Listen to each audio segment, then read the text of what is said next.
एक लॉयर सिर्फ कानून का एक्सपर्ट नहीं होता, वो एक कैरेक्टर का इंसान भी होता है। जस्टिस एबर्ट पैरी ने बताए द 7 लैम्प्स ऑफ एडवोकेसी, यानी वो 7 गुना जो एक एडवोकेट को परफेक्ट बनते हैं। चलिए सिंपल वर्ड्स में समझते हैं। 1. ऑनेस्टी। पहला लैम्प है ऑनेस्टी।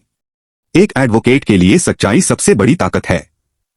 कोर्ट, क्लाइंट और अपोनेंट तीनों के साथ हमेशा ट्रूथ बोलना चाहिए। झूठ बोलकर केस जीतना आसान लग सकता है, लेकिन इज्जत एक बार गई तो कभी वापस नहीं आती। 2. करेज। दूसरा लैम्प है करेज। सच और न्याय के लिए लड़ना ही असली हिम्मत है। एक लॉयर को ना जज से डरना चाहिए, ना पब्लिक ओपिनियन से। और सबसे जरूरी, जब क्लाइंट कुछ गलत मांगे तब नो बोलने की हिम्मत होनी चाहिए। 3. इंडस्ट्री। तीसरा लैम्प है इंडस्ट्री, मतलब मेहनत और प्रिपरेशन। एक एडवोकेट का असली वेपन होता है उसकी रिसर्च और तैयारी। जो लॉयर केस की हर डिटेल जानता है वही कोर्ट में कॉन्फिडेंट लगता है। लेजी लॉयर हमेशा हरा हुआ लगता है। 4. विट। चौथा लैम्प है विट, यानी प्रेजेंस ऑफ माइंड। कोर्ट में कभी कभी ऐसे सवाल आते हैं जिनका जवाब तुरंत देना पड़ता है। एक विट्टी लॉयर स्मार्टली सिचुएशन को अपने फेवर में बदल देता है, बिना रूड ह्यू। 5. एलोक्वेंस।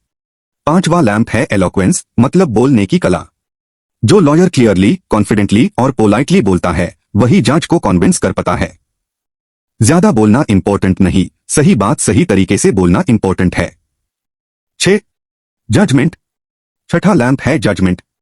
कब बोलना है कब चुप रहना है ये समझना हाई स्मार्ट जजमेंट है। एक एक्सपीरियंस्ड लॉयर जानता है कि हर आर्ग्यूमेंट का टाइम और लिमिट होती है। गलत वक्त पे सही बात भी इफेक्ट लूज कर देती है। 7. फेलोशिप। और आखिरी लैम्प है फेलोशिप। एक एडवोकेट को अपने फेलो लॉयर्स के साथ रिस्पेक्ट और कोऑपरेशन रखना चाहिए। जूनियर्स को गाइड करना, सीनियर्स से सीखना, यही प्रोफेशन की डिग्निटी बनाए रखता है। तो ये the 7 lamps of advocacy. In 7 qualities से एक लॉयर सिर्फ केस नहीं विन करता, वो रिस्पेक्ट और ट्रस्ट भी विन करता है। लॉ एक प्रोफेशन नहीं, एक सर्विस है जिसमें कैरेक्टर सबसे बड़ी स्ट्रेंथ होती है।